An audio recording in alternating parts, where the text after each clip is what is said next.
श्री प्राणनाथ प्यारे की, बोलो श्री सतगुरु महाराज की।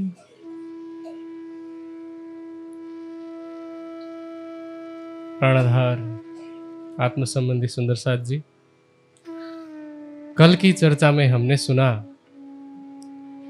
कि श्री जी दीप बंदर पहुंचे हैं। दीप बंदर में जयराम भाई जी हैं जो कांसे का बर्तन बनाने का काम करते हैं। श्री जी उन्हें प्रबोधित करते हैं विभिन्न उदाहरणों से और माया की पहचान कराते हैं। माया के साथ साथ में ब्रज और रास की लीलाओं के माध्यम से भी इस बात का प्रबोध कराते हैं कि कैसा प्रेम ब्रज में हमसे करते श्रीराज, फिर ब्रज से रास में कैसे गए, इन सारी घटनाक्रमों को दोहराते हैं। फिर दीप बंदर में ही एक घटना होती है जब चुगलखोर वहां के पुर्तगाली शासक के पास एक चुगली लेके जाता है। कैसे राजी वहां पर सुंदर साथ की रक्षा करते हैं, कैसे बाकी लोगों के ईमान की परीक्षा होती है और कहा गया कि एक जयराम खड़ा रहा और इनके घर के लोग। और इस प्रकार 2 वर्ष तक दीव में श्री जी के द्वारा चर्चा हुई, जागनी हुई। अब दीव से निकलने के लिए श्री जी बस एक कारण ही ढूंढ रहे थे कि कारण मिला जिसमें बाईजीराज जी सहित कुछ सुंदर साथ को अरबी लुटेरों ने अपहरण कर लिया और उनको छुड़ाने के बहाने से श्री जी निकलते हैं और फिर मंडई, कपाइया और उससे पहले कच्छ होते हुए ठट्ठा नगर पहुंचे हैं। और ठट्ठा नगर में पहले मिलते हैं नाथा जोशी से। अब आगे कहते हैं, महामत कहे ए साथ जी दीप से ले ठट्ठा में, अब फेर कहो ठट्ठे की भई बीतक जो हमसे, भई बीतक जो हमसे। अब श्री लालदास जी उनके साथ जो बीतक घटित हुई, उनकी श्री जी से कैसे भेंट हुई, उसके विषय में ठट्ठा नगर का प्रसंग बता रहे हैं। पहले जब श्री जी ठट्ठा नगर आते हैं 10-12 दिनों के लिए रुकते हैं और वहां से जाते हैं लाठी बंदर। लाठी बंदर में विश्वनाथ जी रहते हैं और वहां श्री जी की भेंट उनसे होती है दुकान में। श्री जी के साथ विश्वनाथ जी की केवल ऊपरी पहचान थी, लौकिक पहचान। अब यहां एक प्रश्न हो सकता है कि लौकिक पहचान क्या है और अलौकिक पहचान क्या है। जिन जिन स्थानों पर जिस किसी भी व्यक्ति ने कभी श्री जी को ये सोचा कि ये मिहिर राज हैं, या कोई सोचता है कि ये मेरे गुरु भाई हैं, कोई सोचता है कि हम तो एक ही बिरादरी के हैं, ये भी ठक्कर हैं और हम भी ठक्कर हैं, ये भी क्षत्रिय वंश में है, मैं भी क्षत्रिय हूं, कभी कोई ऐसा सोचता है। कोई अपनी रिश्तेदारी जोड़ने लगता है, ये सब ऊपरी पहचान है। और इतना ही नहीं, जब आगे बढ़ते हैं तो कुछ लोग ऐसे भी मिलते हैं जो कहते हैं कि ये तो, कोई कहता है कि ये हिंदुओं के ऊंचे संत हैं, कोई कहता है कि ये बहुत ऊंचे फकीर हैं। फिर आज 5वें दिन की लीला समाप्त होने के बाद 6ठे दिन की लीला में भी देखें तो कोई उन्हें श्री देवचंद्र जी का शिष्य समझता है, कोई छत्रसाल जी का गुरु समझता है, कोई किसी का भक्त समझता है, कोई संत, कोई कवि समझता है। ये सारी पहचान ऊपरी पहचान है। और अलौकिक पहचान, वास्तविक पहचान क्या है कि श्री जी साक्षात अक्षरातीत हैं, बीतक में और वाणी में अनेक स्थानों पर उनको साक्षात अक्षरातीत कह करके ही वर्णित किया गया है। तो जो भी छत्रसाल जी की तरह ये कहे कि धनी बिना तुम्हें कोई और देखे सो नहीं मिसल मातवर, ये उनकी वास्तविक पहचान है कि वह वास्तव में अक्षरातीत हैं, वही प्राणेश्वर है, वही प्राणनाथ है, वो सभी आत्माओं की प्रियतम है। तो अब यहाँ विश्वनाथ जी को ऊपरी पहचान थी, कुछ समय तक वहाँ रुके और वहाँ से चल करके वहाँ से श्री जी नाव में चढ़ते हैं आगे बढ़ने के लिए। लेकिन होता क्या है कि जैसा कि हमने पहले भी मिहिर राज जी के अरब जाने के प्रसंग में सुना था कि उस समय हवा के आधार पर नाव की यात्रा तय की जाती थी। और उस समय क्या हुआ कि श्री जी जहाज पर बैठे हैं, 17 दिन तक समुद्र में ही रहते हैं और उल्टी हवा चलती है, ऐसी तूफान चलती है कि वापस वो जहाज जहां लाठी बंदर से निकले थे वापस वहीं पहुंच जाते हैं। तो अब मिहिर राज जी का जीव ये विचार करता है कि शायद राज जी की यही इच्छा है, शायद कोई ऐसा है जिसकी जागनी, जिसकी आत्म जागृति अभी शेष है। अब जब श्री जी जहाज से उतरे, लाठी बंदर से चलते हैं ठट्ठा नगर। मैंने कल भी कहा था कि जहां बंदर शब्द जुड़ा है वो बंदरगाह है और नगर शब्द जुड़ा है तो वो शहर है। ठीक है, तो अब बंदरगाह से जहाज से उतर करके ठट्ठा नगर पहुंचते हैं जहां नाथा जोशी नाम के एक सुंदर साथ हैं। उनको पता चला कि श्री जी वापस आए हैं तो भाग के जाते हैं, श्री जी से मिलते हैं। फिर वहां से वे अपने घर में लेकर के आते हैं और उसी घर में एक हैं जिंदा दास जी जो माली का काम किया करते थे। माली मतलब तो समझ में आता है ना, फूलों की बागवानी की देखभाल करने वाले। और जिंदा दास जी तथा ठकुरी बाई, ये दो लोग श्री जी की चर्चा सुनते हैं, श्री जी से तारतम ज्ञान ग्रहण करते हैं। अब धीरे धीरे चर्चा का प्रवाह बढ़ने लगता है। क्या कह रहे हैं कि तब होने लगी चर्चा, बड़ो आनंद भयो साथ, चर्चा करे जोश में जाके धनिये पकड़े हाथ। श्री जी जोश में चर्चा करते हैं, उत्साह पूर्वक चर्चा करते हैं कि अब नए लोग जुड़ रहे हैं, नई नई ब्रह्मात्माएं आ रही हैं। और उस समय संपूर्ण ठट्ठा नगर में एक बात फैल गई कि कोई साधु आए हैं जो कि अलौकिक चर्चा करते हैं। अब प्रचार करने वाले लोग अपनी अपनी पहचान, अपनी अपनी श्रद्धा, अपनी अपनी भावना के आधार पर प्रचार करते हैं। कोई उन्हें अलौकिक साधु मानता है, कोई जब आता है चर्चा सुनता है तो फिर साक्षात अक्षरातीत के रूप में पहचान के और मूल स्वरूप राज जी को धन्यवाद देता है कि राज जी आपकी कृपा से हमें आज चर्चा सुनने का अवसर प्राप्त हुआ। अब इस प्रकार चर्चा, सत्संग और जागनी का प्रवाह निरंतर आगे बढ़ रहा है। तो वहां पर एक साधु रहते हैं जिनके बारे में कल हमने अंतिम में संक्षेप में सुना था। उनका नाम है चिंतामणि। चिंतामणि जी कबीर पंथ के अनुयायी थे और जिनके साथ में 1000 शिष्य रहा करते थे। अब श्री जी ने सोचा कि उनसे मिला जाए, उनसे भेंट की जाए, उनसे ज्ञान चर्चा की जाए। तो श्री जी उनसे मिलने गए। अब चिंतामणि जी जब श्री जी से मिले तो पूछते हैं कि आप कहाँ से आए हैं, हमसे आप कुछ बात कीजिए, या तो आप हमें चर्चा सुनाइए या आप जिज्ञासु बन करके आए हैं तो हमारी चर्चा सुनिए। क्या कहते हैं, जो देने आए हो तो देव, लेने आए हो तो देवे हम, तुम सुनो हम कहें ज्यों होए चर्चा आत्म। वैसे चिंतामणि जी विद्वान हैं, अच्छे विद्वान हैं, तभी 1000 शिष्य साथ में चल रहे हैं।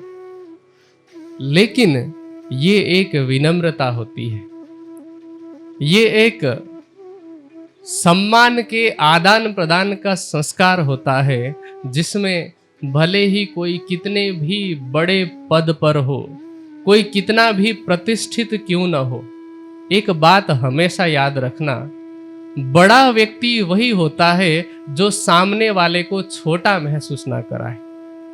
ये नीति है। यदि हमारे सामने भी कोई आता है, भले ही हमसे उम्र में छोटा हो, संसारिक प्रतिष्ठा में छोटा हो, भले ही हमसे कम कमाता हो, भले ही हमसे कम ज्ञान रखता हो, लेकिन यदि आप उसे बड़ा महसूस कराते हैं, यदि आपके पास आकर के उसे अपने छोटेपन का एहसास नहीं होता है, तभी आप वास्तव में बड़े हैं और तभी आपकी वास्तव में इज्जत होगी। तो यहां चिंतामणि जी के शिष्यों के लिए चिंतामणि जी का वही महत्व है, वही सम्मान है जो सम्मान हम श्री जी का करते हैं। क्योंकि कबीर पंथ में भी तो गुरु को परमात्मा जैसा मानने की परंपरा है।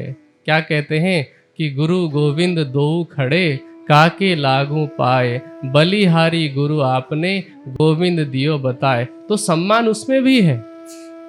भले ही श्री जी लौकिक गुरु के रूप में नहीं है, पर वो पहचान हमें है। समाज में यदि प्रतिष्ठा की दृष्टि से देखा जाए तो चिंतामणि जी भी लौकिक प्रतिष्ठा में छोटे नहीं थे, लेकिन उन्होंने ये नहीं कहा कि बैठो और सुनो। उन्होंने क्या कहा, यदि आप देने आए हैं तो दीजिए, और यदि लेने आए हैं तो बताइए, जो हमारे पास होगा हम देंगे। कहो तो चतुर्भुज का दिखाऊं तुम्हें दर्शन, के कहो ज्योति स्वरूप को, के शेष साई सहस्त्र फन। यदि आप कहें तो मैं आपको अपने योग साधना के द्वारा आपकी ध्यान दृष्टि को खोल करके चतुर्भुज स्वरूप का दर्शन करा सकता हूँ, ज्योति स्वरूप का दर्शन करा सकता हूँ, शेष साईं का अनुभव करा सकता हूँ, के झिलमिल अनहद ये सब दिखावे हम। आपको जिस झिलमिल ज्योति का दर्शन करना है, यह 10 प्रकार के अनहद बाजों का श्रवण करना है, मैं आपको ये सभी अनुभव करा सकता हूँ। और यदि आपके पास हमसे अधिक है तो आप हमें दर्शन कराइए, आप हमें अनुभव कराइए। तो श्री जी कहते हैं कि अभी तो हम लेने आए हैं। अब यहाँ श्री जी का उत्तर भी तो अनुकरणीय है। श्री जी जब हरजी व्यास के पास जाते हैं, वहां पर भी 2 महीने तक सुनते हैं। यहाँ चिंतामणि जी के पास भी आए हैं तो कहते हैं हम आपसे लेने आए हैं, हमको तुम बताए दो। आपके पास जो कुछ है आप हमें बता दीजिए, जो कुछ आप बोलेंगे हम उसे ग्रहण करेंगे। अब इसी समय चिंतामणि जी एक कमाल की साखी पर चर्चा प्रारंभ करते हैं। और वो साखी क्या है, कहते हैं कि कया कौड़ी ते हीरा भया, हीरा ते भया लाल, आधा भक्त कबीर है, पूरा भक्त कमाल। अब इसके 2 प्रकार के अर्थ होते हैं इस साखी के, पर जन सामान्य क्या अर्थ समझ रहे थे कि जैसे कौड़ी होता है, कौड़ी का तो कोई मूल्य ही नहीं है, ठीक है, और हीरा बहुत मूल्यवान है, और लाल कैसा है, लाल अनमोल है। हीरे का मूल्य अधिक है, बहुमूल्य है, पर लाल अनमोल है, उसकी कोई कीमत ही नहीं है। लाल की कीमत कोई लगा ही नहीं सकता। कोई लगाने का प्रयास करेगा तो वो अपनी हैसियत के आधार पर लगाएगा, ठीक है। तो अब ये तो हो गया कौड़ी, हीरा और लाल की बात। इस साखी का अर्थ लगाते हुए इस प्रकार से लोग बताते थे, और चिंतामणि जी ने भी ये बताया कि कबीर जी के जो माता पिता हैं वे कौड़ी के जैसे हैं। अर्थात अध्यात्म की दृष्टि से देखा जाए, आध्यात्मिक उपलब्धि की दृष्टि से, आध्यात्मिक स्तर की दृष्टि से तो वे कौड़ी के समान हैं और कबीर जी हीरे के समान हैं। कबीर जी बहुत बड़े महान व्यक्तित्व हुए, लेकिन कहते हैं कि हीरे से लाल हुआ है। कबीर जी हीरा हैं तो उनका जो पुत्र है नाम क्या है? कमाल। तो वो तो लाल है, कबीर जी से भी आगे निकल गए, वो तो अनमोल है। तब क्या कहते हैं? आधा भक्त कबीर है। कबीर जी तो आधे भक्त हुए और पूरा भक्त कौन हुआ? कमाल हुआ। अब जैसे ही श्री जी ने यह अर्थ सुना तो श्री जी कहते हैं कि कहाँ मजल कबीर की, केती अकल कमाल, तौल देखो दोनों को, किनका कैसा हाल। कबीर जी की मंजिल कहाँ की है, उनकी पहुंच कहाँ की है और कमाल की अकल कहाँ की है।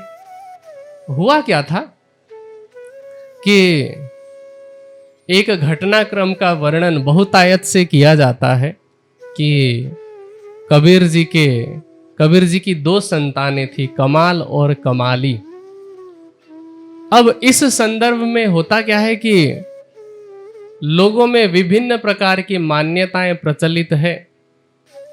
वैसे तो इसको हुबहू मान लेने में भी मैं कोई हानि नहीं समझता, लेकिन हमारे समाज में जितने महापुरुष हुए हैं उनको सामान्य मनुष्य से अतिरिक्त कुछ दिखाने की चेष्टा होती है।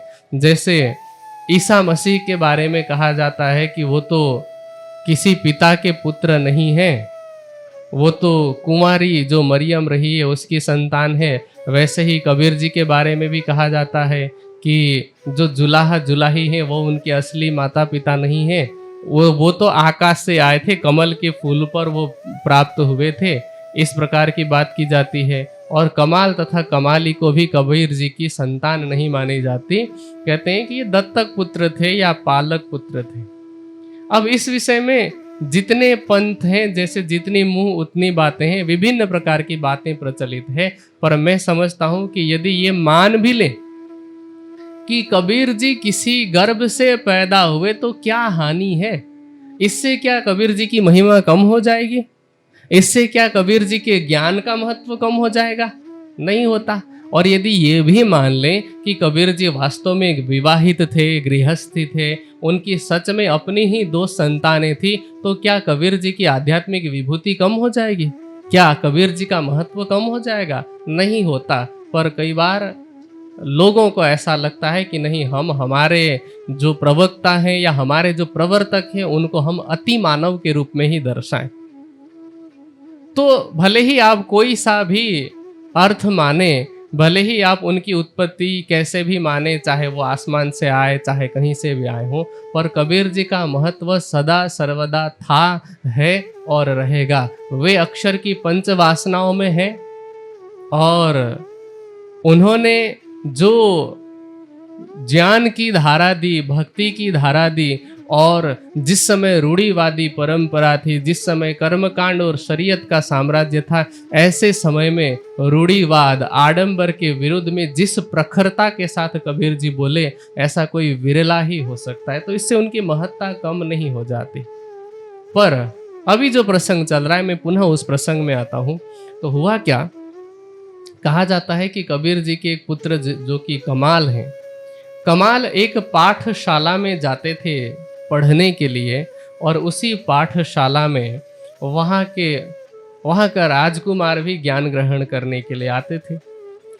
अब चूंकि पाठशाला में तो एक जैसे वस्त्र होते हैं, एक जैसी वेशभूषा होती है, तो अब किसी को लगा ही नहीं कि कौन जुलाहे का बेटा है और कौन राजकुमार है। और बाल सुलभ जो स्वभाव होता है उसके आधार पर वैसे भी कोई भेदभाव नहीं जानता।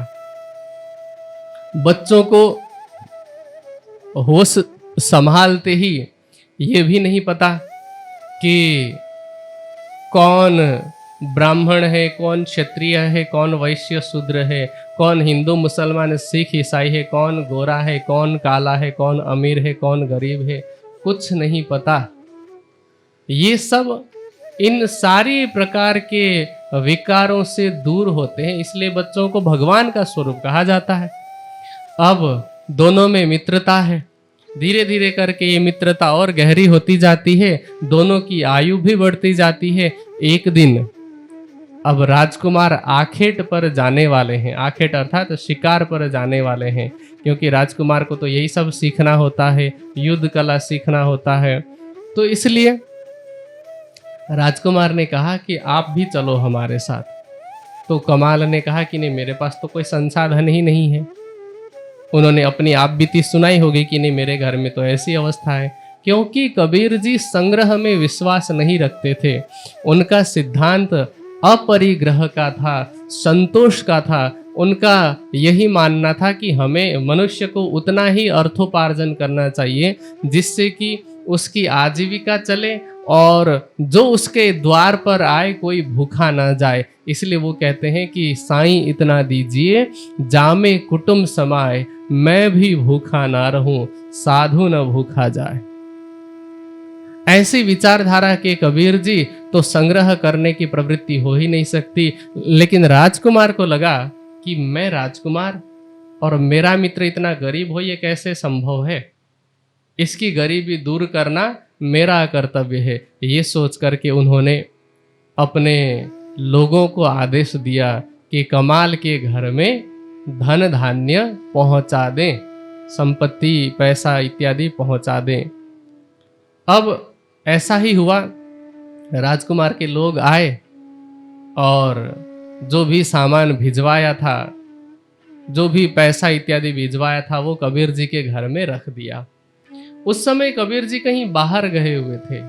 जब वापस आए, घर के लोग तो खुश होंगे कि अब हमारे दुख भरे दिन बीते रे भैया, अब सुख आयो रे। लेकिन कबीर जी अपने सिद्धांत के पक्के हैं। उन्होंने कहा कि या तो इस घर में ये राजकुमार का धन रहेगा, राजकोष का, या मैं रहूंगा। अब यहां कमाल नासमझ है, उसे तो पता ही नहीं है कि अपरिग्रह क्या है या परिग्रह क्या है, कुछ भी नहीं पता। पर फिर भी मैं कमाल की प्रशंसा इस बात पर करना चाहूंगा कि यदि आज के जैसी संतान होती, आज के युग के जैसी विचारधारा कमाल की होती, तो कहते कि बाबूजी आप चले जाइए, हो सके तो अपने साथ माता जी को भी लेके जाना, हम तो ये रखेंगे। क्योंकि आजकल तो यही होता है ना, लाखों रुपए प्रति वर्ष का पैकेज रखने वाले लोग भी अपने माता पिता को जब वृद्धाश्रम में भेजते हैं, कुछ लोग तो वृद्धाश्रम तक ले जाने की जहमत भी नहीं करते। अभी प्रयागराज के कुंभ के मेले में एक ऐसी घटना घटी थी, पता नहीं आप लोग जानते हैं कि नहीं जानते हैं। हुआ क्या कि एक बेटा अपनी माँ को बोलता है कि माँ चलो तुम्हें प्रयागराज घूम लेके चलता हूँ, दर्शन कराने ले जाता हूँ। वो अपनी माँ को लेकर के गया। ये सारा लेख मैंने पढ़ा था तो वो मैं बता रहा हूँ, मैं प्रत्यक्षदर्शी नहीं हूँ, पर किसी ने उस घटना को लिखा था न्यूज़ पर। तो अपनी माँ को लेकर के चला गया और संयोग क्या हुआ, जिस दिन भगदड़ मची थी ना, समझ रहे, उस समय की ये घटना है।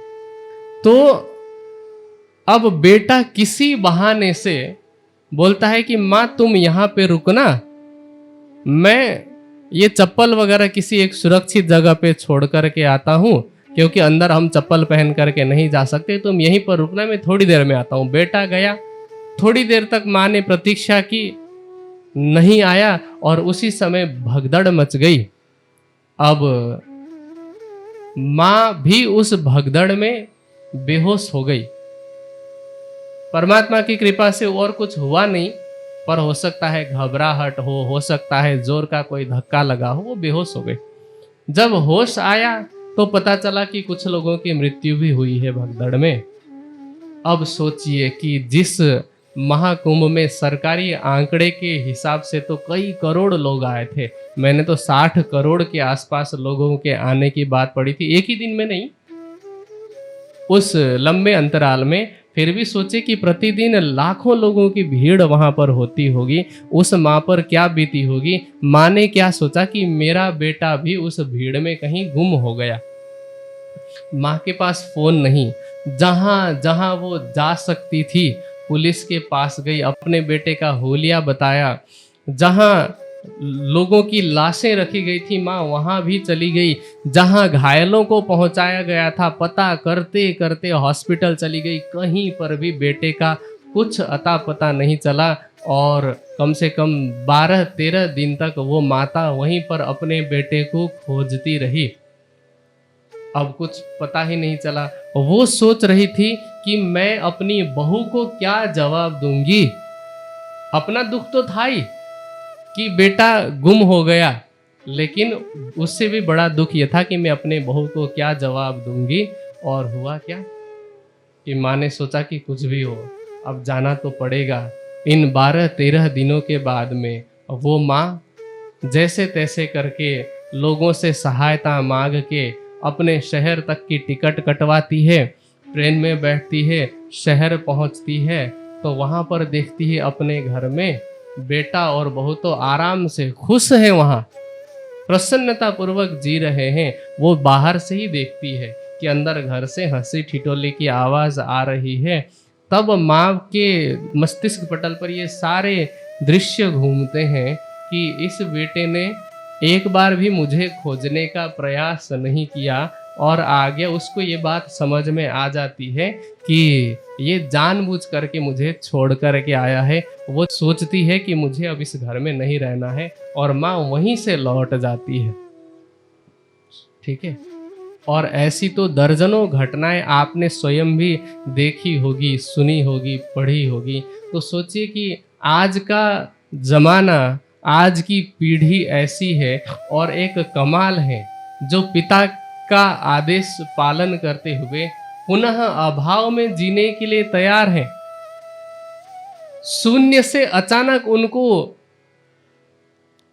देखा जाए तो सब कुछ प्राप्त हो गया, लेकिन पिता के आदेश पर वह पुनः शून्य होने के लिए तैयार हुए। उन्होंने ये नहीं कहा कि आप चले जाइए, हम तो इसके साथ सुखपूर्वक रहेंगे। कहते हैं पिताजी की आज्ञा सिरोधार्य है। अब पैसे को ऐसे ही क्यों फेंकें। उन्होंने सोचा कि आसपास के लोगों को दे दिया जाए। तो सभी लोगों को बुलाया और फिर जिसके हाथ जो लगा उसको दे दिया गया। अब लोगों ने क्या सोचा, लोग पीछे की कहानी नहीं जानते हैं तो क्या सोच रहे हैं कि कबीर तो केवल दिखावा करते रहे, गरीबी का इतना संग्रह किया और देखो संत बने फिरते रहे, और उनका बेटा ये बांट रहा है। लोगों को क्या दिख रहा है, बेटे का बांटना, और अनुमान लगा रहे हैं कि पिता ने ही छिपा करके रखी होगी ना, बेटे के पास कहां से आएगा। तो लोगों ने ये बात भ्रामक बात प्रचार कर दी कि आधा भक्त कबीर है, पूरा भक्त कमाल। जबकि इसका भाव क्या है कि कबीर जी माया के आधे भक्त हैं। आधे भक्त कैसे कि उनका शरीर माया का है, जीवित रहने के लिए उन्हें माया में काम करना पड़ता है, लेकिन उनकी सूरता, उनका ध्यान माया में नहीं है, इसलिए उनको आधा भक्त कहा गया। और कमाल क्या है, कमाल क्योंकि उसको तो कुछ अता पता ही नहीं है, वो माया का पूरा भक्त है, परमात्मा का पूरा भक्त नहीं, माया का पूरा भक्त है। तो श्री जी क्या कहते हैं, कहाँ मजल कबीर की केती अकल कमाल, तौल देखो दोनों को किनका कैसा हाल। दोनों में तुलना तो करके देखें। कबीर जी ऐसी महान विभूति है। आपको पता है कि भारत में जितने भी बड़े योगी हुए हैं, सिद्ध पुरुष हुए हैं, उनमें नाथ पंथ के गोरखनाथ जी का नाम बहुत ही सम्मान के साथ लिया जाता है। और गोरखनाथ जी को एक समय ऐसा आया जब उनके मन में आया कि मैं कबीर जी की परीक्षा लूं, क्योंकि बात चलती ही रहती है। और गोरखनाथ जी के बारे में ऐसा कहा जाता है कि हठ योग के माध्यम से उन्होंने अपने शरीर को ऐसे सिद्ध कर लिया था, ऐसे साध लिया था कि उनकी आयु कई 100 वर्षों की हो गई है। सोचिए कि गोरखनाथ जी के नाम से गोरखपुर नाम का स्थान है, उन्हीं गोरखनाथ जी के नाम से नेपाल में एक गोरखा नाम का जिला भी है। अब कबीर जी के समकक्षता की यदि बात करें गोरखनाथ जी की, तो कबीर जी कब हुए? 15वीं शताब्दी में, ठीक है, 15वीं शताब्दी के उत्तरार्ध में। और नेपाल में एक घटना बहुत प्रचलित है कि वहाँ के राजा हुए पृथ्वी नारायण शाह, जिनकी मृत्यु हुई थी विक्रम संवत 1831 में।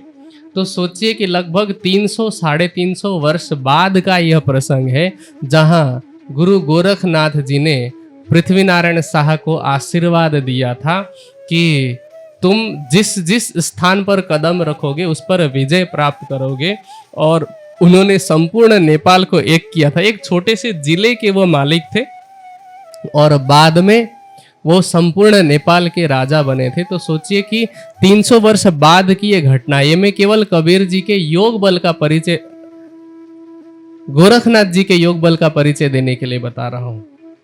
और वही गुरु गोरखनाथ हैं जो कबीर जी के पास पहुंचते हैं। और ऐसा कहा जाता है, ये आख्यान बहुत प्रचलित है, कहते हैं कि कबीर जी ने एक त्रिशूल रखा और उसकी नोक पर वो बैठ गए अपनी सिद्धि का प्रदर्शन करते हुए। अब कबीर जी को लगा कि कदाचित इन्हें अपनी सिद्धि का अहम न हुआ हो। तो वो तो जुलाहे का काम करते थे, उनके हाथ में वो धागा होता था, है ना, सूत।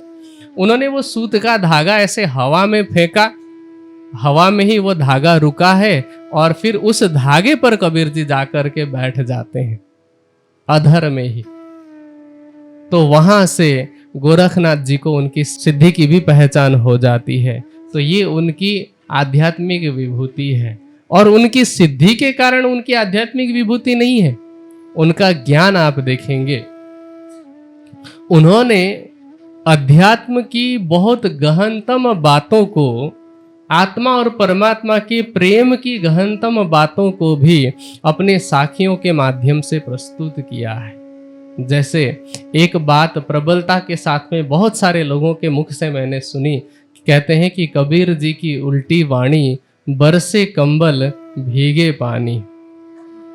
अब लोग देखें तो जाने कि ये तो कबीर जी उल्टी बात ही बोल रहे हैं, क्योंकि अर्थ देखेंगे तो क्या होगा?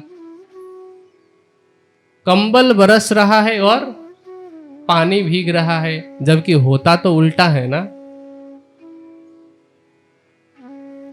पानी बरसता है और कंबल, लेकिन कबीर जी ऐसी उल्टी बात करते हैं। और बात उल्टी नहीं है, लोगों की क्षमता इस बात को समझने की नहीं है। लोग इस उल्टी वाणी के अर्थ को भी विभिन्न प्रकार से समझते हैं, पर मेरी दृष्टि में मैं इसको कैसे समझता हूं कि कबीर जी ने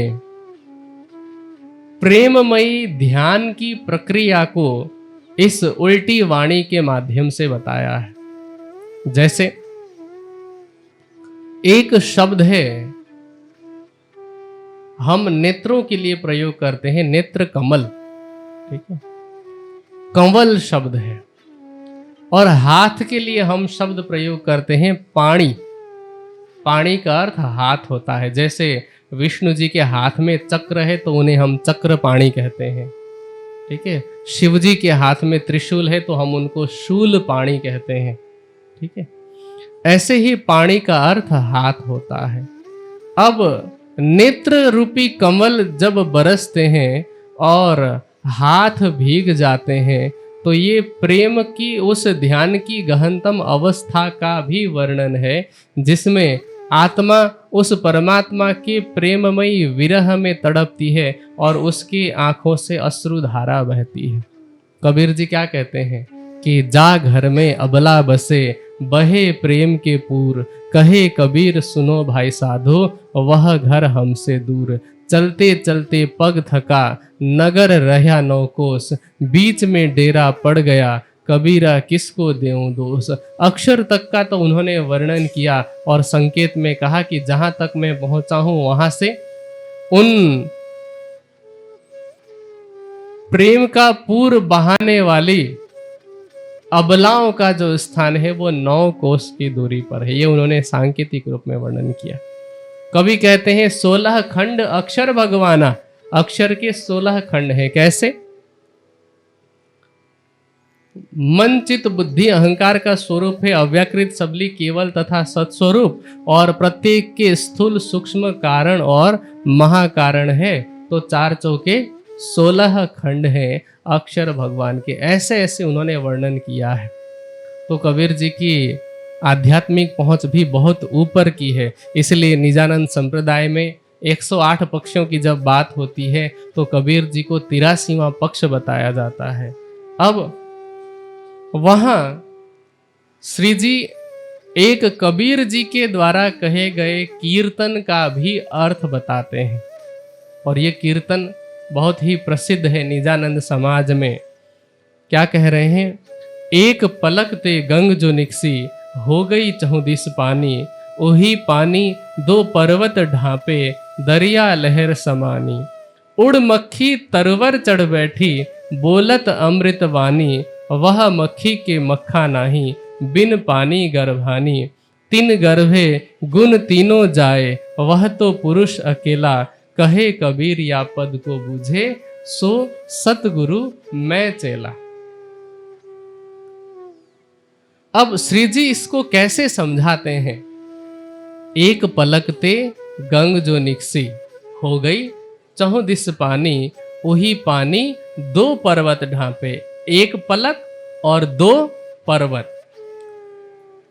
मूल स्वरूप राज्य को कहा गया 1 पलक, और उनके हृदय से जो गंगा निकली, कौन सी गंगा? कि मैं खेल दिखाऊं माया का, और उस इच्छा रूपी गंगा में 2 पर्वत, एक है सत अंग जिसको हम कहते हैं अक्षर ब्रह्म, और दूसरे हैं आनंद अंग श्यामा जी सहित ब्रह्म सृष्टियां। हमने तीसरे दिन की चर्चा में जब महाकारण के विषय में सुना, तब ये इतना तो जाना था कि अक्षर ब्रह्म के मन में ये इच्छा होती है कि परम धाम में जो प्रेम की आनंद की लीला अनादिकाल से चली आ रही वो कैसी होगी, और ब्रह्मात्माओं के मन में क्या चलती है कि अक्षर जो दुख का खेल बनाते हैं और मिटाते हैं वो कैसा होगा। तो इच्छाएं दोनों के मन में है एक दूसरे का खेल देखने की। अब राज्य के हृदय में से जो इच्छा निकली हुक्म रूपी, तो क्या हुआ? चारों तरफ पानी ही पानी हो गया। कैसा पानी? फरामोशी रूपी। फरामोशी का तात्पर्य एक दृष्टि से यहां की भाषा में समझना हो तो बेसुधी। अक्षर भी इस माया की लीला में, इस संसार में बेसुध है, आत्माएं भी आकर के बेसुध हैं। तो वो फरामोशी रूपी पानी छा गया, और जिसमें 2 पर्वत ढक गए, एक सत अंग और एक आनंद अंग। उड़ मक्खी तरवर चढ़ बैठी, बोलत अमृत वाणी। मक्खी हुक्म रूपी शक्ति को यहाँ पर मक्खी कहा गया है, और तरुवर का अर्थ होता है पेड़ या वृक्ष। पर पेड़ कौन सा? ब्रह्मवाणी कहती है वैराट का फेर उल्टा, मूल है आकाश, डारें पसरी पाताल में, यों कहे वेद प्रकाश। ये संसार रूपी वृक्ष है, और कैसा वृक्ष है? उल्टा वृक्ष। क्योंकि इस संसार का मूल जो है अक्षर, वो क्षर ऊपर है, तो मूल ऊपर हो गया, उसका विस्तार रूपी यह जगत है। तो इसका मतलब क्या हो गया, डारें पसरी पाताल में, जो डालियां हैं इस संसार रूपी पेड़ की वो पाताल की तरफ गई हैं। इसी को गीता में श्री कृष्ण जी क्या कहते हैं, ऊर्ध्व मूलम अधः शाखम अश्वत्थ प्राहुरव्ययम। ये जो संसार रूपी वृक्ष है उसका मूल ऊर्ध्व अर्थात ऊपर की तरफ है और शाखाएं इसकी नीचे हैं, अधः शाखम। तो ऐसे संसार रूपी वृक्ष में, इस संसार के अंदर परमात्मा के हुक्म अथवा आदेश रूपी शक्ति प्रवेश करती है और बोलत अमृत वाणी, वही हुक्म का स्वरूप धर्म ग्रंथों में अमृत वाणी कहलाती है, हुक्म की शक्ति।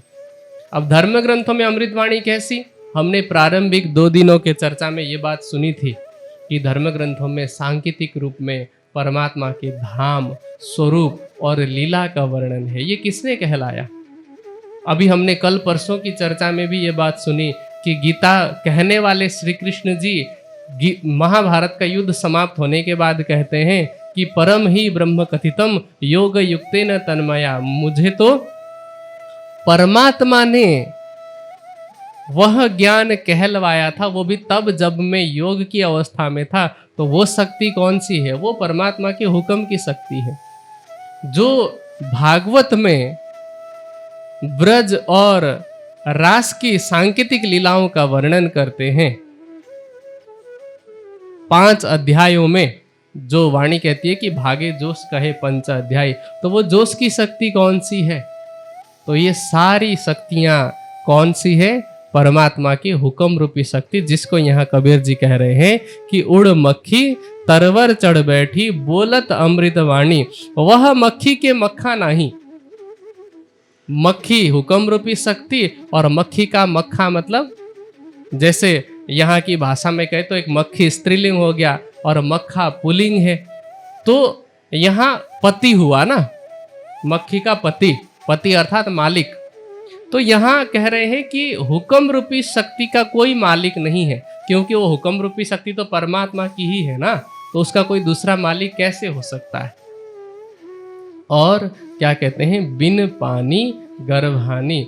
और ये जो संसार है, इस संसार के बनने से पहले इसको अलग अलग ग्रंथों में लोगों ने गर्भ की संज्ञा दी है। कोई इसको अंडा कहता है, अंडा भी एक प्रकार का गर्भ ही है ना। कोई इसे हिरण्य गर्भ कहता है, वेद का क्या कथन है, हिरण्य गर्भ समवर्तताग्रे, है ना। तो यह हिरण्य गर्भ ऐसा है जो किसी प्रकार के जल के बिना, कहने को क्या है, भव सागर है, कहने को क्या है, मोह जल है, पर ऐसा कोई जल, ऐसा कोई पानी नहीं है जहां पर ये गर्भ, इस सृष्टि का निर्माण होने वाला गर्भ बना है। कहते हैं 3 गर्भे गुण तीनों जाए, उस गर्भ में तीनों गुण उस गर्भ में से जाए अर्थात उत्पन्न होते हैं। संस्कृत में जायते का अर्थ क्या होता है, उत्पन्न होना, पैदा होना। तो अब उस गर्भ से 3 गुणों की उत्पत्ति होती है। 3 गुण कौन से, सत्व, रज और तमोगुण की उत्पत्ति होती है। ये अब दर्शन की बहुत गहरी बात है, जिसको कबीर जी ने सरल शब्दों में बताया। वैसे इतना सरल भी नहीं है, पर फिर भी दर्शन से सरल है।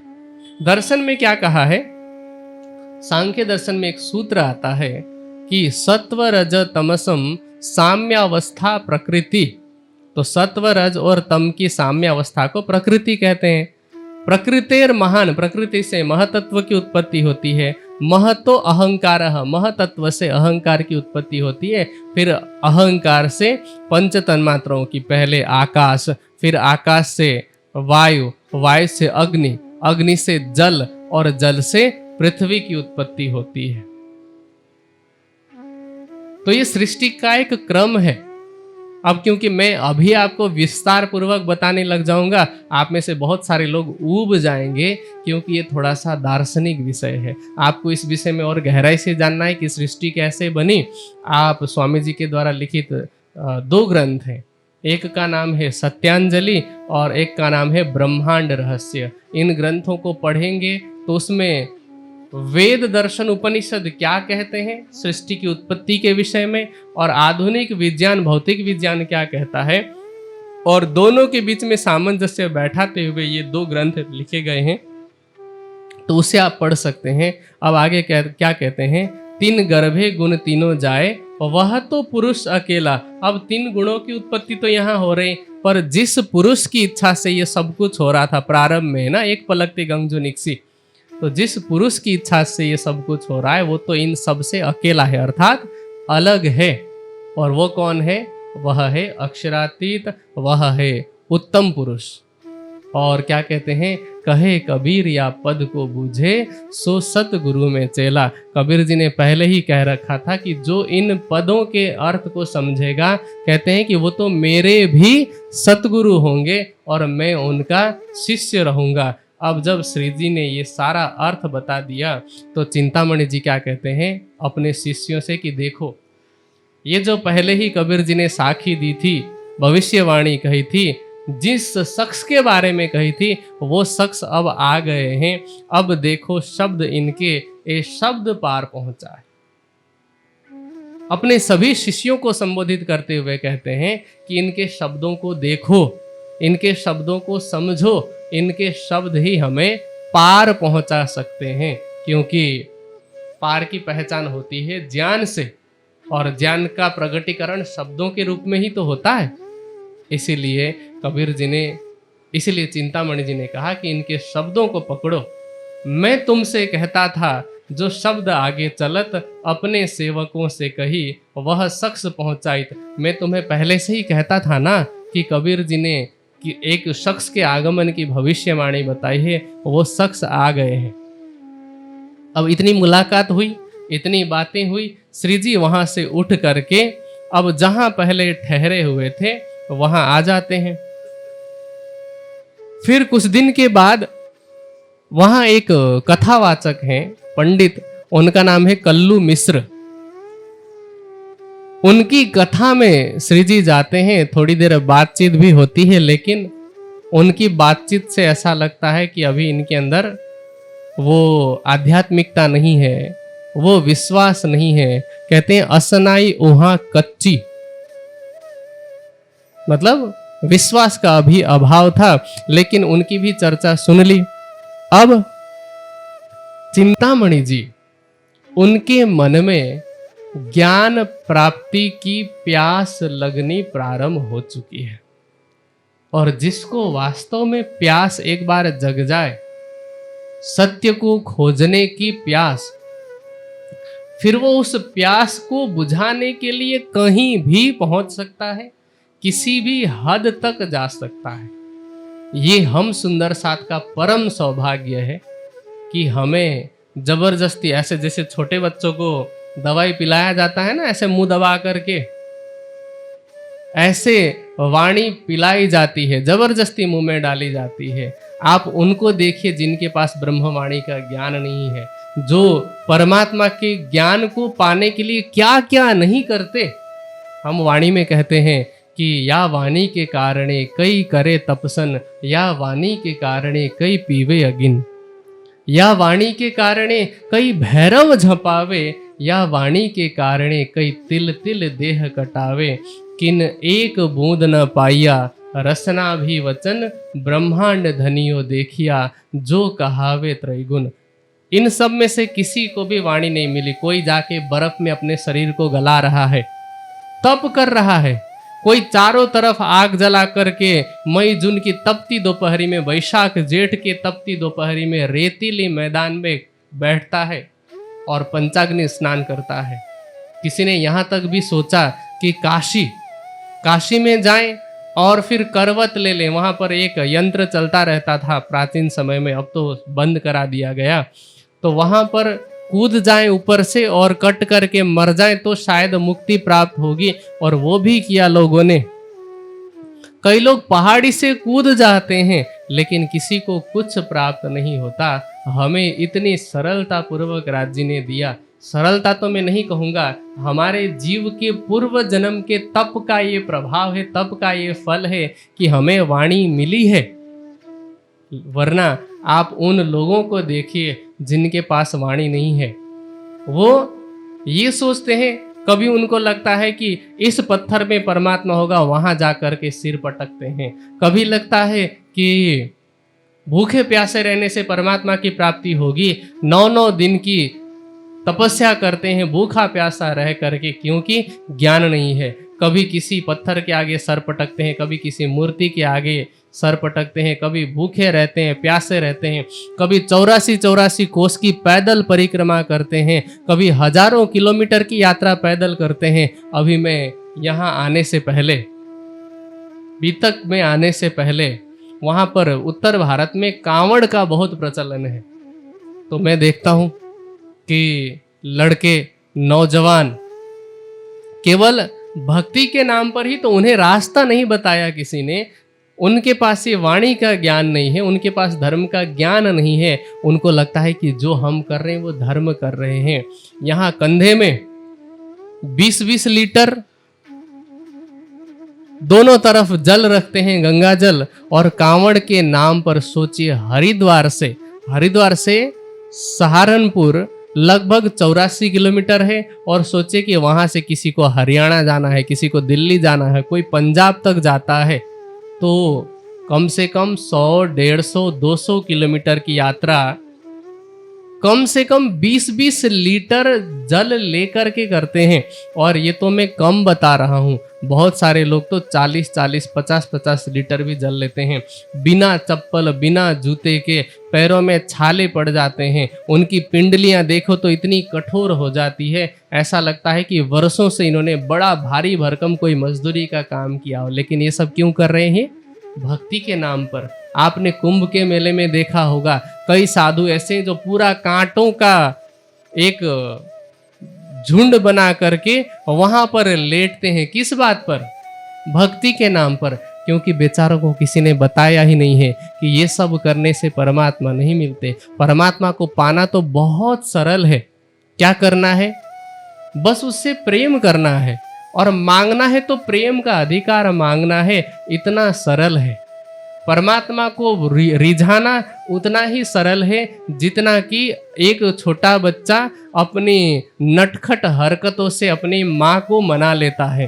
परमात्मा को मनाना उतना ही सरल है जितना कि एक प्रियतमा अपने अनन्य प्रेम करने वाले प्रेमी को मना सकती है। इतने कम एफर्ट में परमात्मा मान जाता है। बस करना क्या है कि उसे अपना सर्वस्व सौंपना है, हृदय देना है। सर्वस्व सौंपने का मतलब दिल देना है।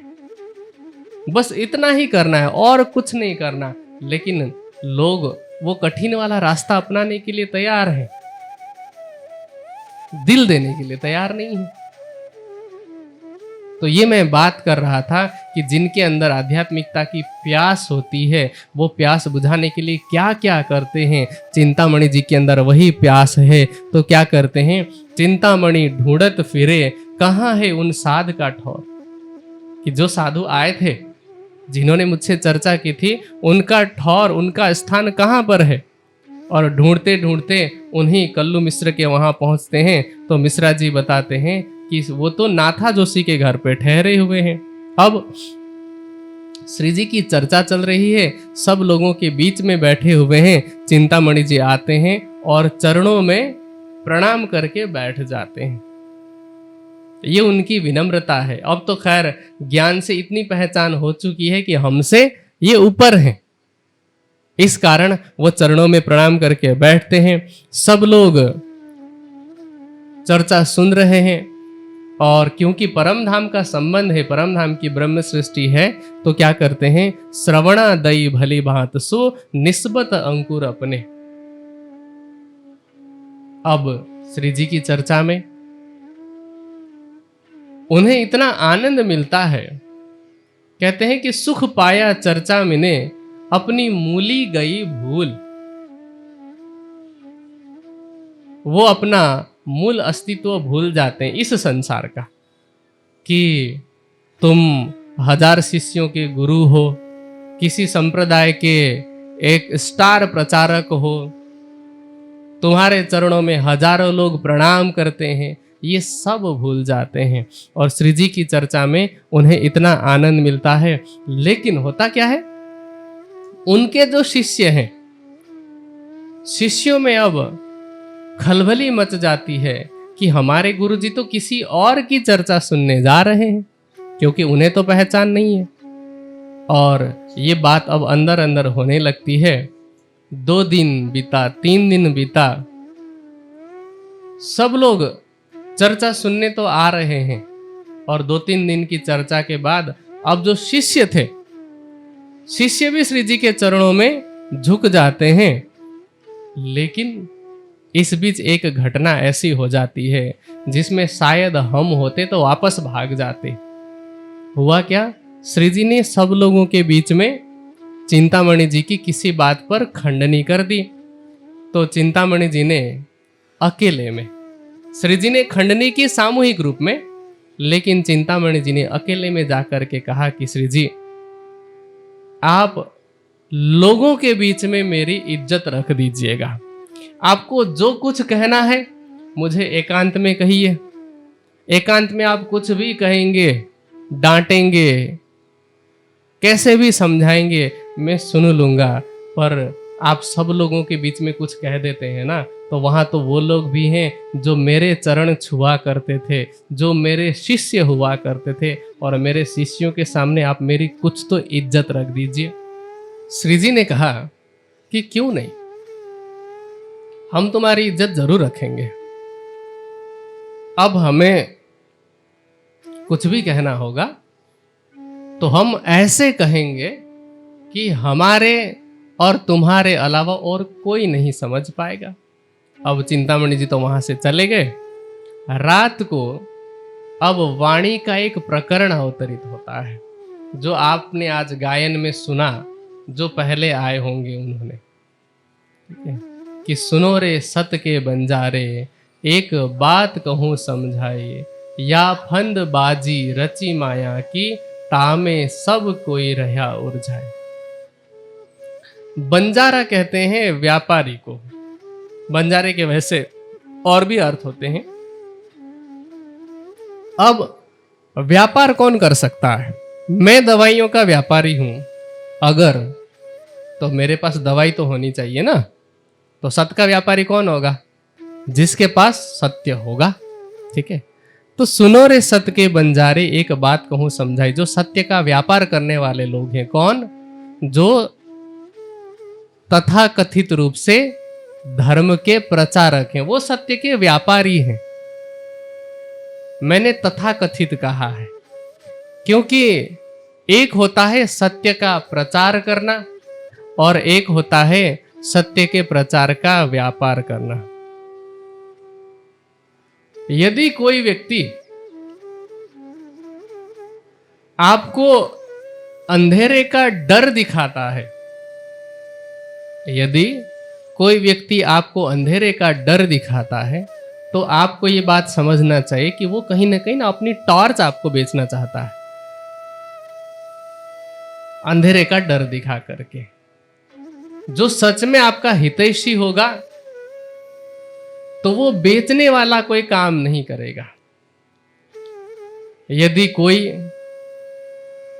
धर्म का प्रचार या सिद्धांत का प्रचार ये कहकर के करता है कि मेरी बात नहीं मानोगे तो नरक में जाओगे, और मेरी बात मानोगे तो तुम्हारे पाप धुल जाएंगे, तो समझ लीजिए कि ये टॉर्च बेचने की बात हो रही है, ये धर्म का प्रचार नहीं हो रहा है। तो जितने लोग धर्म का, सत्य का व्यापार करने वाले लोग हैं, श्री जी कहते हैं कि मेरी बात को आप सुनिए और समझिए कि याफन रची माया की, तामे सब कोई रहा उलझाए। इस माया ने ऐसे फंदे बना के रखे हैं कि इस फंदे में हर कोई व्यक्ति उलझता है। कौन उलझता है? बालक से लेकर के वृद्ध तक, ब्रह्मचारी, गृहस्थी, वानप्रस्थी, सन्यासी, चाहे ज्ञानी हो चाहे अज्ञानी हो, हर व्यक्ति, हर वर्ग का व्यक्ति इस माया में उलझता है। ऐसा फंदा माया ने रचा रखा है, बना रखा है। और क्या कहते हैं? फंदा कैसा है? आटी आन के फांसी लगाई, वे भी उल्टी ये दई उल्टाई, बंध पर बंध दिए विध विध के, सो खोली किन्हू न जाए। उल्टी फांसी है ये। अब आप सोचेंगे कि उल्टी फांसी में तो हम मरेंगे ही नहीं, है ना, क्योंकि फांसी देनी हो तो गर्दन में, पैर में लटका करके कोई फांसी कैसे दे सकता है।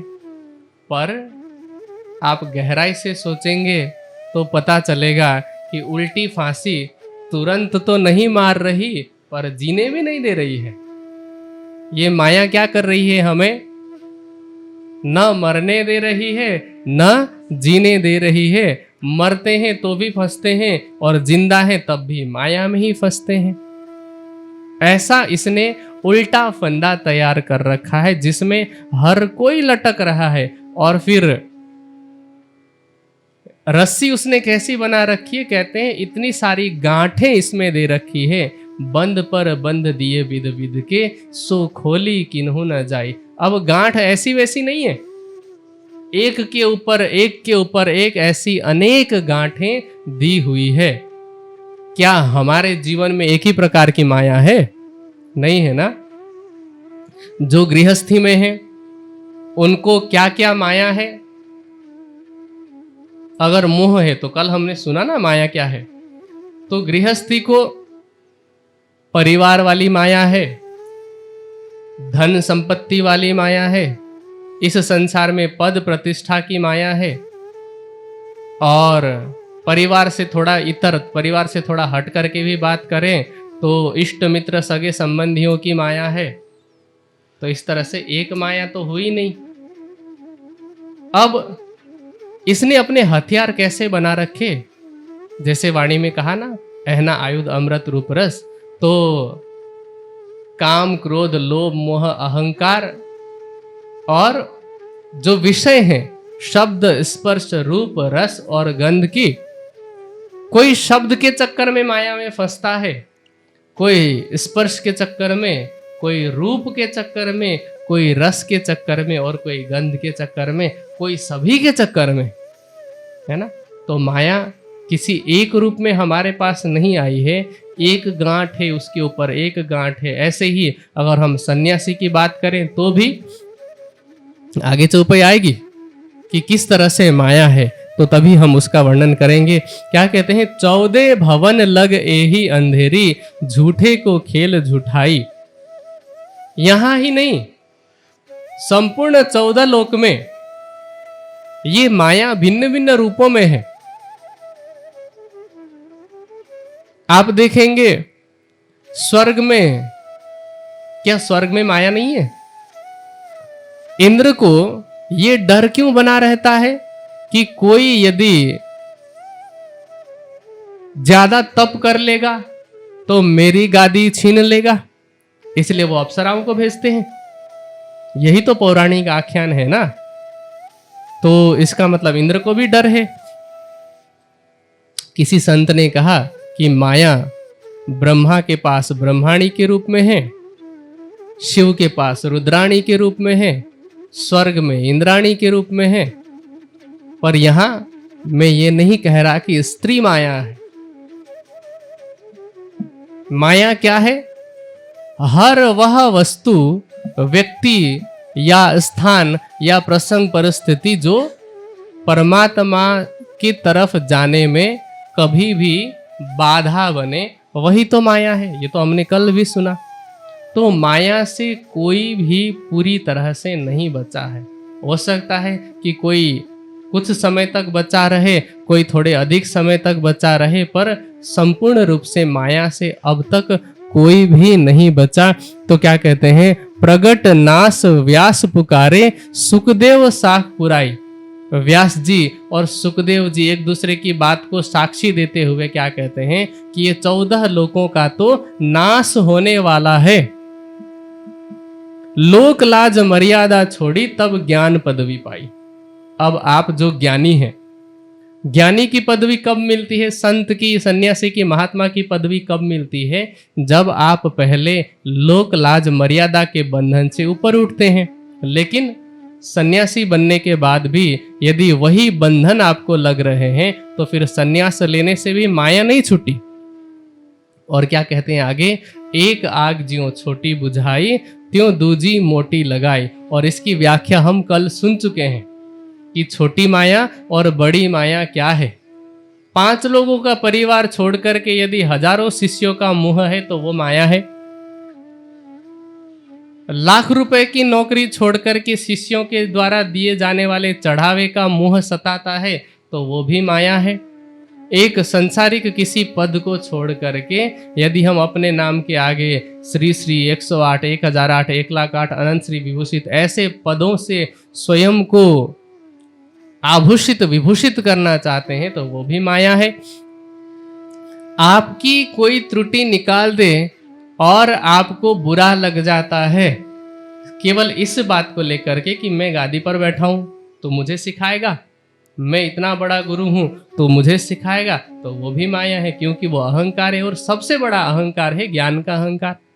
तो इस प्रकार से एक आग ज्यों छोटी बुझाई त्यों दूजी मोटी लगाई। कहते हैं कोट सेवक करो नाम निकालो, इष्ट चलाओ बढ़ाई, सेवा कराओ सतगुरु कहलाओ, पर अलख न देवे लखाई। इस संसार में चिंतामणि जी के तो 1000 शिष्य थे, कहते हैं कि 1000 नहीं, आप कोट सेवक करोड़ों सेवक बना लो और कोई नया ऐसा संप्रदाय ही चला लो, लोग आपको ही इष्ट मान करके भी पूजने लग जाएं, या लोग आपकी सेवा करें सतगुरु मानते हुए, तब भी अलख जो परमात्मा है, अलख अर्थात जिसको आज तक किसी ने लखा नहीं है, लखना मतलब जानना, उस परमात्मा की पहचान नहीं होगी।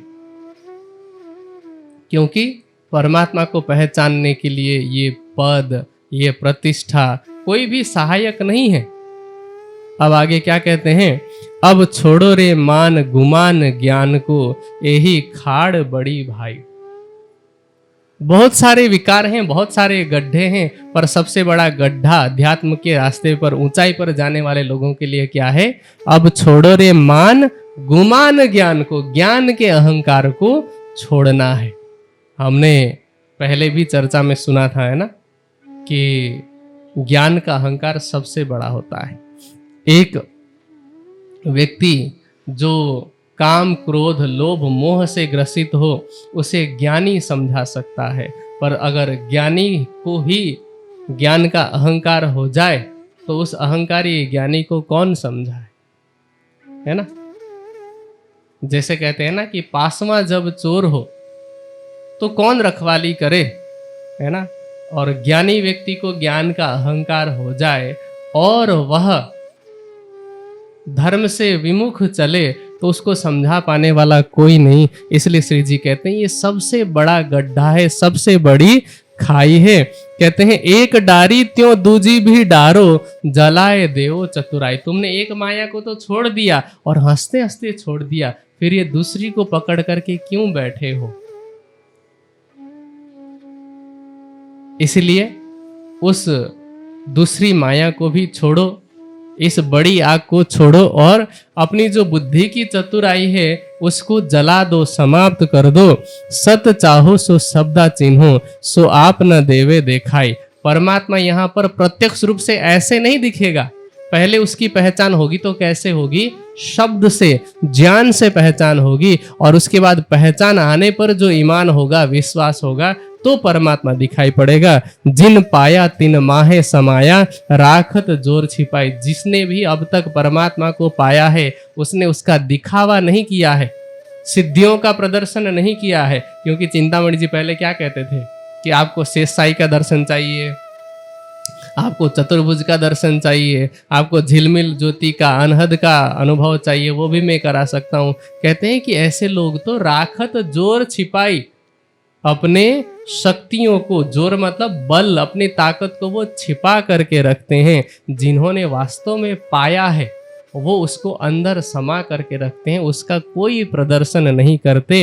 अंत में कहते हैं कि श्री महामती कहे सावचेत होइयो, मिल्या है अंकुरो आई। महामती जी कहते हैं कि हे सत्य के व्यापारियों, हे सत्य के बंजारों, आप सावधान हो जाइए। आपको ये जो ज्ञान मिल रहा है, ये जो अवसर मिल रहा है और सतगुरु की प्राप्ति हो रही है, वो बहुत बड़े अवसर से प्राप्त हो रही है। ये बहुत अच्छा अवसर है। और ये अवसर कैसे मिल रहा है? अंकुर के कारण। अंकुर अर्थात संबंध के कारण। आपकी आत्मा का संबंध राज्य के साथ है, इसी कारण मिल रहा है। अब क्या करना है? झूठी छूटे साची पाइए। झूठ को छोड़िए और सत्य को पाइए। और क्या कीजिए? सतगुरु लीजिए रिझाई। अपने सतगुरु को आप प्रसन्न कीजिए, रिझाइए। रिझाने का तात्पर्य, सदगुरु को रिझाना कैसे? आप सब स्वामी जी को सदगुरु मानते हैं, बहुत सारे लोग सरकार श्री को सदगुरु मानने वाले हैं। हम ये बात कल परसों भी दोहरा चुके हैं। मैं आपसे सवाल पूछूं कि जैसे स्वामी जी तो भोजन भी उबला हुआ ही लेते हैं, ठीक है, उसमें नमक इत्यादि भी नहीं पड़ा होता है। अब क्योंकि उम्र के एक पड़ाव पर हैं, तो डॉक्टर के सलाह पर कभी कभी ऊपर से सेंधा नमक थोड़ा सा ले लेते हैं, तो भोजन उनका वैसा है। और वस्त्र भी सफेद पहनते हैं जिसमें किसी भी प्रकार की डिजाइन नहीं की जाती है। मोबाइल फोन वगैरह भी क्योंकि आज 21वीं शताब्दी है, प्रयोग करना पड़ता है। लोग उनको लाखों रुपए का फोन देने के लिए भी तैयार होते हैं, तब भी कहते हैं नहीं, मुझे उसकी आवश्यकता नहीं है। एक सामान्य फोन जिसमें कि काम चल जाए उतना पर्याप्त है। और जैसा फोन हम जैसे लोग प्रयोग करते हैं वैसा ही वो भी प्रयोग करते हैं। कभी कभी क्योंकि उनका आहार वैसा है, शरीर में कुछ न्यूट्रिशंस वगैरह की पूर्ति के लिए डॉक्टर ने कुछ कुछ चीजें जो खाने की सलाह दी है, जैसे नट्स वगैरह, वो खाते हैं। इसके अलावा उनके जीवन में सुविधा के नाम पर कुछ नहीं है। सामान्य दिनों में वो दिन में लगभग 3 से 3.5 घंटा सोते। दिन में मतलब 24 घंटे में, दोपहर में नहीं, पूरे 24 घंटे में 3 से 3.5 घंटा सोते हैं। और कभी जब यात्रा कर रहे होते हैं ना ट्रेन में, क्योंकि ज्यादातर स्लीपर में या थर्ड एसी में यात्रा होती है, कोरोना के बाद हमने ही जिद करते करते करते करते उनको कहा कि आप स्लीपर में यात्रा नहीं करेंगे। सोचे चाहे तो वो हर यात्रा हवाई जहाज में कर सकते हैं, इतने सुंदर साथ का सहयोग प्राप्त हो सकता है, लेकिन नहीं करते। पर फिर भी जब ट्रेन में होते हैं, अब थर्ड एसी में क्या है, 3 सीट है, अब वहां बैठ के ध्यान नहीं कर सकते, लोगों की भीड़ होती है, लोगों की आवाज आती है, तो कुछ लिख भी नहीं सकते। तो इसलिए वहां पर वो लगभग 5 से 6 घंटा ट्रेन में सोते हैं, ठीक है। अब ये सारी बातें मैं बता रहा हूँ सवाल पूछने के लिए, ये कोर्स की तैयारी थी। अभी मेन क्वेश्चन यहाँ पर ये है कि अगर स्वामी जी को रिझाना हो, हमारे सदगुरु हैं, तो स्वामी जी को रिझाना हो तो क्या आप अच्छी अच्छी ब्रांड के ड्राई फ्रूट्स ला करके देंगे तो स्वामी जी खुश होंगे? वो सफेद कपड़ा पहनते हैं, यहाँ से सूरत पास में है, वहाँ के कपड़े बहुत प्रसिद्ध हैं। या मान लीजिए कि जो सबसे महंगे प्रजाति के कपड़े होंगे वो ला करके देंगे तो खुश होंगे? मैं आपको एक बात बताऊं, वैसे तो स्वामी जी मुझे डांटेंगे, बोलेंगे कि मेरी प्रशंसा क्यों करते हो, फिर भी मैं बता रहा हूं कि स्वामी जी के सामने जब भी कोई सुंदर साथ आते हैं तो अपने तरफ से महंगा गिफ्ट देने का प्रयास करते हैं। एक सुंदर साथ आए, विदेश से आए और स्वामी जी को एक घड़ी दी। स्वामी जी के पास पहले से ही एक घड़ी थी जो मैं समझता हूं कि 8-10 साल से पहन रहे हैं, और शायद उस घड़ी की कीमत अभी 1600 से 1800 रुपए के आसपास है। अब स्वामी जी ने वो घड़ी मुझे दे दी जो स्वामी जी के पास आई थी, नई वाली।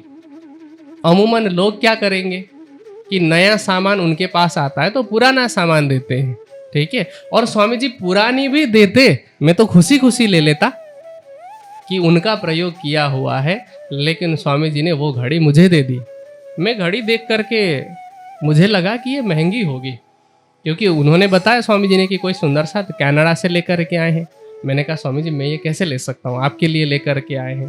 बोलेंगे, स्वामी जी ने कहा मैं 2-2 घड़ी क्यों रखूँगा जब एक से काम चल रहा है। तो फिर मेरी आदत है, मैं हर चीज़ ना जांचता रहता हूँ, चेक करता रहता हूँ, ठीक है। तो मैंने वो घड़ी चेक की इंटरनेट पर। आज तो गूगल सर्च का फीचर है ना, तो मैंने चेक किया तो उस घड़ी की MRP थी 22,000 रुपये, ठीक है।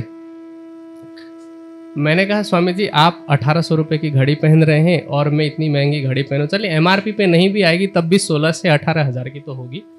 तो मैंने कहा आप 1800 की पहन रहे हैं और मैं 18,000 की पहनूं, ये कैसे हो सकता है। स्वामी जी बोलते हैं ऐसा कुछ नहीं होगा, ये जब तक चल रही है घड़ी तब तक मैं दूसरी नहीं लूंगा। ऐसी तो उनकी प्रवृत्ति है। तो आप महंगे से महंगा वस्तु दे करके उनको खुश नहीं कर सकते, ठीक है। कोई भी वस्तु हो जो उनके जीवन में प्रयोग आने वाली है वो भी। इसी तरह से यदि सरकार श्री के समय में हम होते, या आप में से बहुत सारे लोग हैं, क्या सरकार श्री को वस्तु से खुश किया जा सकता था, या क्या श्री देवचंद्र जी को कोई संसारी वस्तु दे करके खुश किया जा सकता था। सतगुरु कैसे प्रसन्न होते हैं इसका उत्तर यहां वितक में दिया हुआ है। श्री देवचंद्र जी कहते हैं कि कोई नया साथी जो राज्य को पाने की ललक लेकर के, जिज्ञासा लेकर के आता है, तो श्री देवचंद्र जी को सबसे अधिक प्रसन्नता उसमें होती है। तो सदगुरु को रिझाना कैसे। सदगुरु को रिझाने के लिए वस्तु देने की आवश्यकता नहीं है। मैं ये नहीं कहता कि आप कुछ भी देना बंद कर दीजिए, आपका भाव है कोई दिक्कत नहीं, लेकिन स्वामी जी को प्रसन्न रखना हो या जिसको भी आप अपना सदगुरु मानते हो, और यदि वो सच्चे सदगुरु हैं, ये भी शर्त है हाँ, क्योंकि बहुत सारे लोग ऐसे हैं जो सदगुरु कहलाएंगे पर वो आपकी भौतिक वस्तुएं चाहेंगे, ठीक है। तो लेकिन यदि आपको स्वामी जी को खुश करना हो, आप जागनी में योगदान दीजिए। आप यदि इस ब्रह्मवाणी के प्रचार प्रसार में अपने स्थान पर कोई भी प्रयास कर रहे हैं जो लोगों की दृष्टि में छोटे से छोटा हो सकता है, लेकिन आप स्वामी जी को फोन करेंगे ना कि स्वामी जी मैं ऐसा कार्यक्रम करने जा रहा हूँ या करने जा रही हूँ और हमारे यहाँ पर ऐसी ऐसी समस्या है, तो आप कृपया बीच में मेरे से बात करते रहिएगा क्योंकि ऐसे ऐसे लोग आने वाले हैं।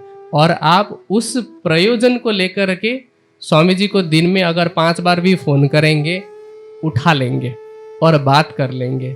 लेकिन आपने स्वामी जी को 50 लाख रुपए की वो धनराशि दे दी, चेक काट करके दे दी, लेकिन आप जागनी में यदि प्रत्यक्ष रूप से योगदान ऐसे नहीं दे रहे हैं और केवल आर्थिक सेवा एक बार देने के नाम पर आप चाहें कि स्वामी जी मैं आपको 50 लाख रुपए दे रहा हूं ना, आप मुझे दिन में 2 बार तो बात कर सकते हैं ना। स्वामी जी कहेंगे नहीं, परम धाम जाके बात कर लेंगे जितनी करनी हो, पर यहाँ पर मेरा उत्तरदायित्व कुछ और ही है।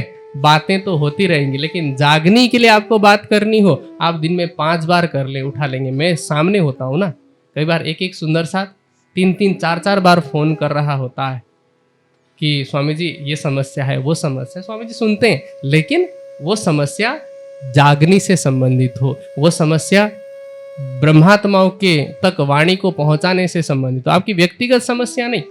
क्योंकि व्यक्तिगत समस्या तो सबको होती है ना। आप किसी भी अच्छे संत के पास जाएंगे तो वो आपकी व्यक्तिगत समस्याओं पर, आपके रोग पर चर्चा नहीं करेंगे। आप प्रेमानंद जी का भी वीडियो देखते रहते होंगे, उनके पास लोग चमत्कार की आशा करके आते हैं कि महाराज जी ये बीमारी है या हमारी ये समस्या है। वो बोलेंगे आप डॉक्टर के पास जाइए, मेरे पास क्यों आ रहे हैं।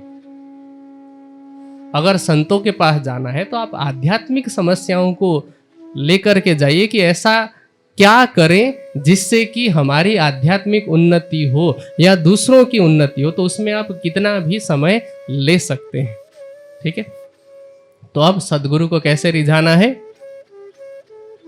आपको उपाय का पता चल गया होगा। हमने कल परसों की चर्चा में भी सुना कि तुम सतगुरु दीपक भय कियो जो आप समान। यदि उनके द्वारा दिया गया ज्ञान हम दूसरों तक पहुंचाने में कोई भी योगदान देते हैं तो सतगुरु को रिझाने का तरीका यही है। अब इस प्रकार जब खंडनी सुनी, इसमें किसी का नाम नहीं लिया है, ये वाणी अवतरित हुई है रात को। सुबह चिंतामणि जी आते हैं श्री जी का दर्शन करने के लिए अगले दिन, और अब जो वाणी अवतरित हुई है श्री जी कहते हैं कि ये रात को राज्य की कृपा से ये अवतरित हुई है, आप पढ़ लीजिए, ये सुन लीजिए। अब जब आकर के पढ़ लिया तो चिंतामणि जी को पहचान होती है कि वास्तव में मैं तो अभी तक माया में ही हूं। भले ही मैंने संत का चोगा धारण कर रखा है, लेकिन अभी भी मुझे ऐसा लगता है कि शिष्यों के सामने मेरी बुराई ना हो या मेरी निंदा ना हो, मेरी खंडनी ना हो। तो इसका मतलब ये कि शिष्यों के बीच में प्रतिष्ठा का मोह तो है ना।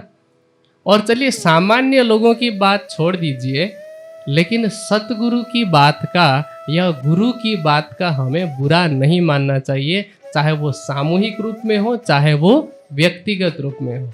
बाकी कोई सामान्य व्यक्ति अगर आपका अपमान कर रहा है वहां फिर आपका व्यक्तिगत निर्णय है, पर आध्यात्मिक रूप में हमारे जो आध्यात्मिक मार्गदर्शक हैं या गुरु हैं वो कहीं पर भी कुछ भी कहें, हमें इस बात का अहंकार नहीं लेना चाहिए, हमें इस बात का दुख भी नहीं मनाना चाहिए कि इतने सारे लोगों के बीच में मुझे कैसे कह दिया, है ना। और जो ऐसा सोचते हैं उनका परिणाम क्या होता है ये आगे आने वाले प्रसंग में हम जानेंगे कि उनके साथ क्या होता है। पर अभी के लिए चिंतामणि जी अब क्या कह रहे हैं, जो कहते थे कि मुझे अकेले में आप कहना, अब सब शिष्यों के सामने ही कहते हैं कि मारो काले कुत्ते को, लाठी सिर ऊपर, सेवकों आगे तब कहा, मैं खाली कछु ना खबर। चिंतामणि जी कहते हैं कि श्री जी साहब, आप मेरे अंदर के अज्ञानता और अहंकार रूपी काले कुत्ते को अपने ज्ञान की लाठी से मारिए। और अपने शिष्यों के सामने क्या कहते हैं कि मैं तो खाली था, अब तक भले ही तुम्हारे गुरु के रूप में था पर मैं खाली था, मैं शून्य था, मुझे कोई खबर नहीं थी, कुछ भी नहीं पता था।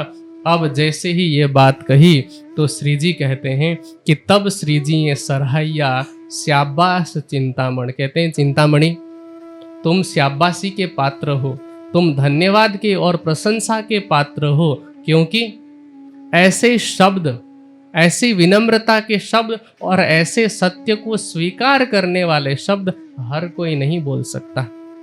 ज्ञान का अहंकार, मैं भले ही बोल रहा हूं यहाँ पर मंच में बैठ करके, लेकिन मुझे लगता है जैसे हमारी माता जी हैं यहाँ पर, मैंने माता जी से सीखा है, ठीक है, किरण माता जी बैठी है ना, तो मैंने वाणी और बीतक का ज्ञान लिया है, तो किरण माता जी से लिया, चंद्र गुरु जी से लिया, और पूज्य स्वामी जी के मार्गदर्शन में मैं यहाँ तक पहुँचा हूँ।